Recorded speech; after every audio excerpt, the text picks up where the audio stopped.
10 తలలు ఉన్నోడు రావణుడంట, ఒక్క తలపు కూడా చెడులేదే రాముడి కంట.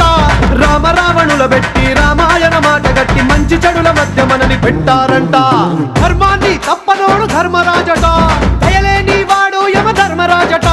వీడి బాట నడవకుంటే వాడి వేటు తప్పదంటూ ఈ బతుకును నాటకంగా ఆడిస్తున్నారంట. రంగా రంగా రంగస్థలాన ఆడడానికంటే ముందు సాధనంటూ చెయ్యలేని ఆట బొమ్మలవు అంట. మనమంతా తోలు బొమ్మలవు అంట.